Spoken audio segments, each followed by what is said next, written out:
5, 4, 3, 2, 1, 0.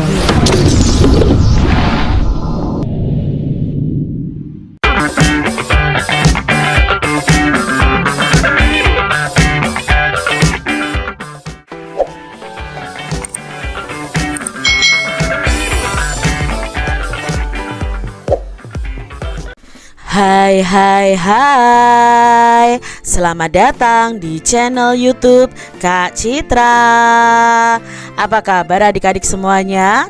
Kak Citra berharap kalian dalam keadaan yang baik, sehat, dan siap untuk belajar ya. Hari ini kita akan belajar bersama-sama untuk mata pelajaran tematik kelas 6. Kita belajar di tema 8, Bumiku. Subtema 2, Bumiku dan musimnya, pembelajaran yang keempat. Mari adik-adik kita belajar dengan penuh semangat ya. Sangat menarik ya belajar tentang negara-negara tetangga Indonesia. Belajar tentang kondisi alam dan kondisi sosial budaya negara-negara tetangga dapat membuat wawasan kita semakin bertambah dan terbuka adik-adik. Ayo kita pelajari kondisi sosial budaya negara Vietnam dan Thailand. Adik-adik, ini adalah bendera Vietnam nih adik-adik ya. Lalu ini adalah baju khas dari Vietnam. Nah, bagaimana keadaan sosial budaya di Vietnam? Orang Vietnam ini merupakan kelompok terbesar di negara Vietnam.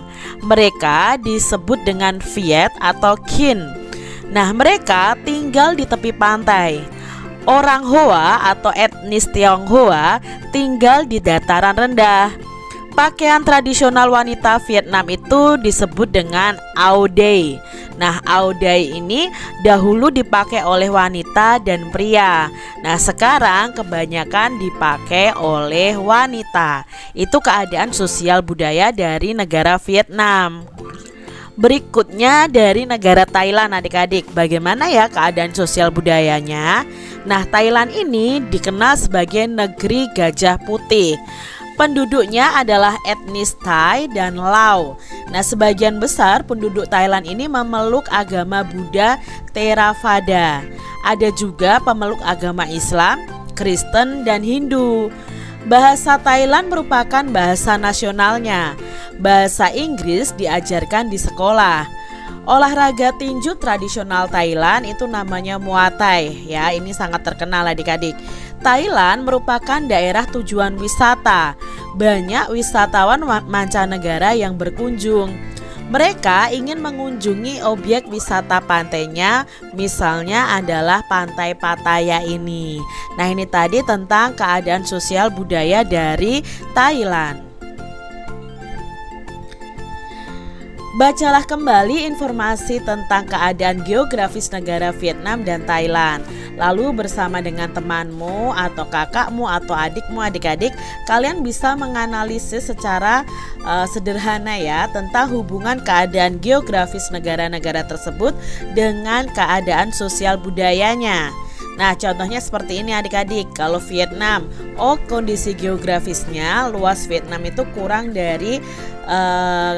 lebih 331.000 km persegi. Daerahnya itu terdiri atas bukit-bukit dan gunung-gunung berhutan serta sedikit dataran rendah.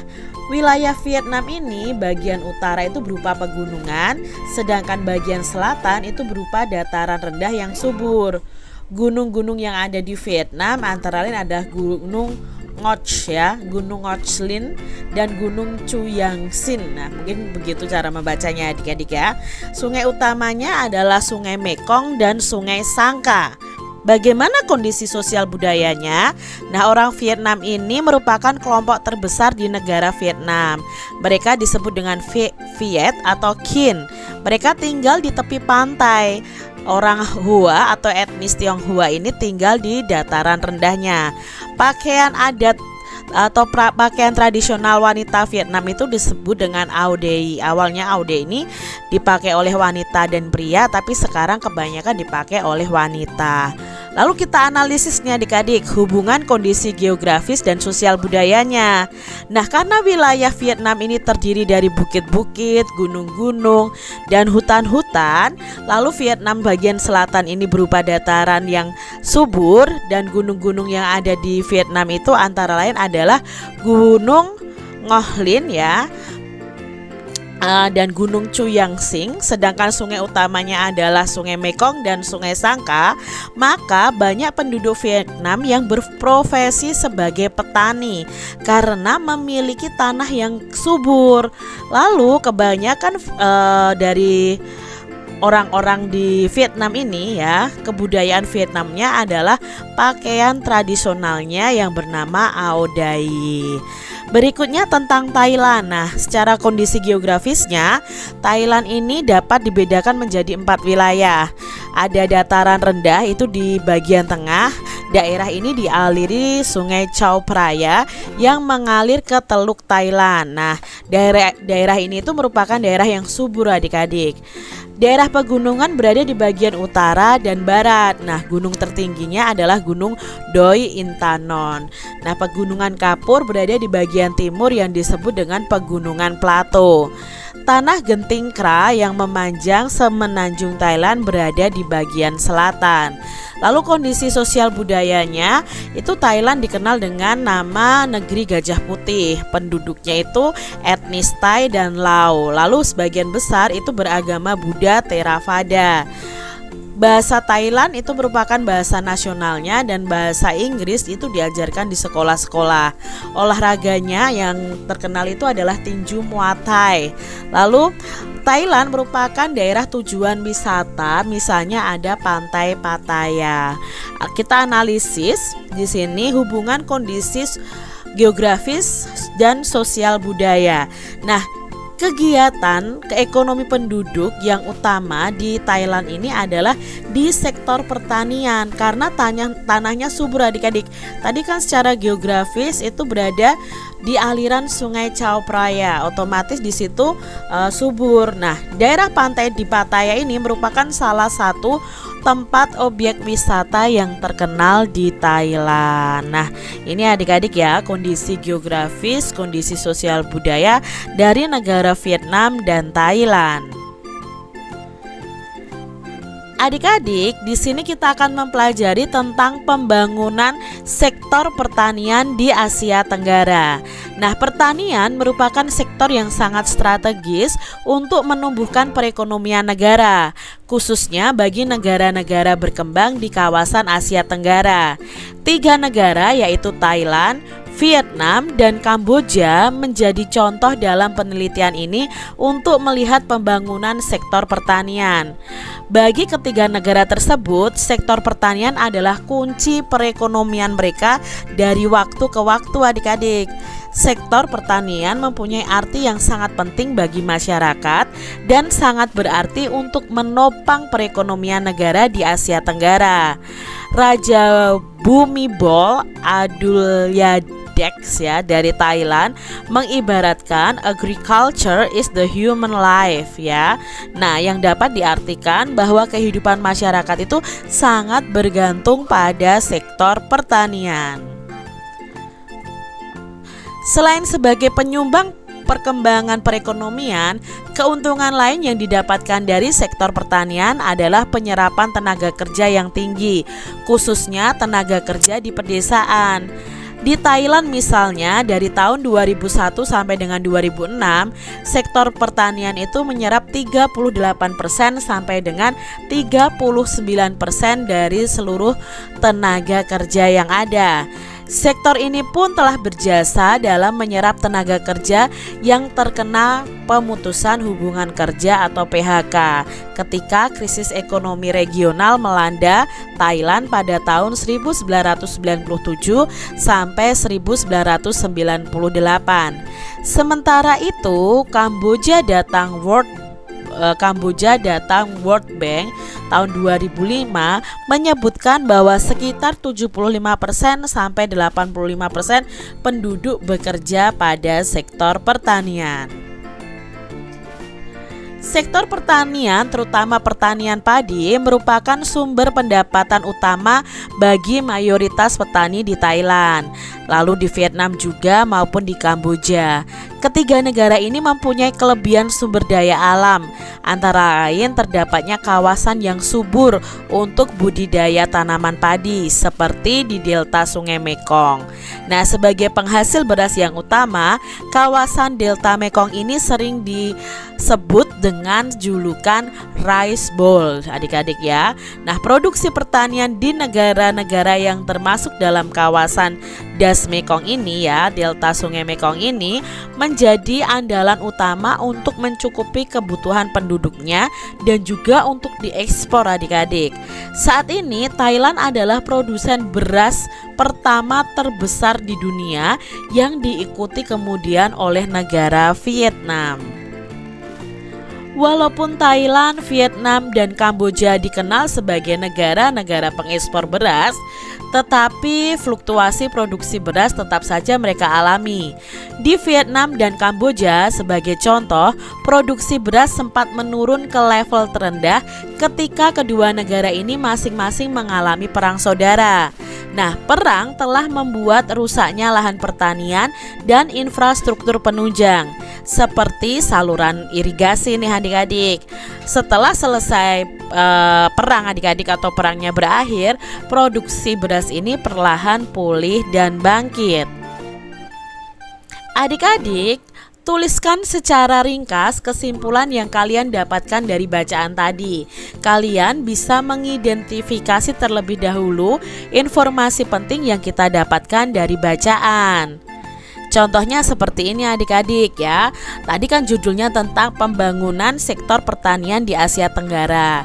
Gagasan utamanya apa? Oh, gagasan utamanya tentang pertanian sektor strategis perekonomian negara ya. Kata kuncinya di sini ada pertanian, ada sektor strategis, lalu ada perekonomian negara. 3 gagasan pendukungnya apa? Yang pertama, keuntungan lain sektor pertanian adalah penyerapan tenaga kerja yang tinggi. Lalu gagasan yang kedua, sektor pertanian tanaman padi merupakan sumber pendapatan utama petani di Thailand, Vietnam maupun di Kamboja. Yang ketiga, fluktuasi produksi beras tetap saja mereka alami. Nah, di sini ringkasan bacaannya bagaimana? Nah, ringkasan bacaannya seperti ini adik-adik ya. Jadi kalian ringkas bacaannya bahwa pertanian merupakan sektor yang sangat strategis untuk menumbuhkan perekonomian negara, khususnya bagi negara-negara berkembang di kawasan Asia Tenggara. Selain sebagai penyumbang perkembangan perekonomian, keuntungan lain yang didapatkan dari sektor pertanian adalah penyerapan tenaga kerja yang tinggi, khususnya tenaga kerja di pedesaan. Nah, sektor pertanian ini, terutama pertanian padi, merupakan sumber pendapatan utama bagi mayoritas petani di Thailand, Vietnam maupun di Kamboja. Walaupun Thailand, Vietnam dan Kamboja ini dikenal sebagai negara-negara pengekspor beras, tetapi fluktuasi naik turunnya produksi beras itu tetap saja mereka alami. Kita telah mempelajari keadaan alam dan sosial budaya beberapa negara di Asia Tenggara. Setiap negara itu memiliki keunikan masing-masing adik-adik. Namun ada satu persamaan yang dimiliki oleh negara-negara tersebut, yaitu kebutuhan rakyatnya untuk mendapatkan kehidupan yang layak. Itu persamaannya adik-adik. Nah, Undang-Undang Dasar Negara Republik Indonesia tahun 1945 menyatakan bahwa warga negara Indonesia itu berhak untuk mendapatkan penghidupan yang layak. Setiap warga negara berhak untuk hidup secara layak di Indonesia dan mengusahakan suatu usaha untuk mencapai tujuan tersebut.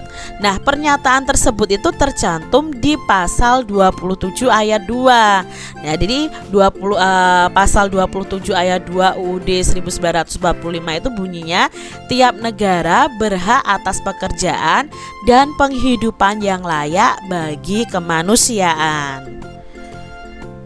Adik-adik, pesan apa yang kamu dapatkan dari bunyi pasal 27 ayat 2 tadi.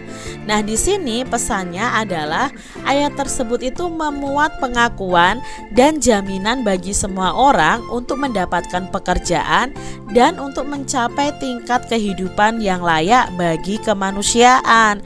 Itu pesan dari pasal tersebut, adik-adik. Apakah menurutmu dalam pasal tersebut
dan keahliannya. Lalu yang keempat adalah menempuh jalur pendidikan dari SD sampai perguruan tinggi. Nah, itu kegiatan-kegiatan yang dilakukan oleh warga negara sebagai wujud tanggung jawabnya untuk mendapatkan kehidupan yang layak. Apa yang akan terjadi adik-adik jika warga negara tersebut tidak melakukan tanggung jawabnya? Nah, otomatis yang akan terjadi jika warga negara tidak melakukan tanggung jawabnya, maka warga negara tersebut tidak akan memperoleh penghidupan yang layak. Setiap warga negara itu harus mengusahakan suatu usaha untuk mencapai penghidupan yang layak. Demikian tadi adik-adik pembahasan kita di tema 8 subtema 2 pembelajaran yang keempat. Semoga video pembelajaran ini bermanfaat untuk adik-adik semuanya. Dan sampai jumpa lagi di video pembelajaran Kak Citra selanjutnya. Tuhan memberkati. Jangan lupa tekan tombol subscribe, lalu tekan loncengnya, tekan juga tombol like, lalu share ke media sosial kalian. Jangan lupa untuk ikuti media sosial Kak Citra. Terima kasih.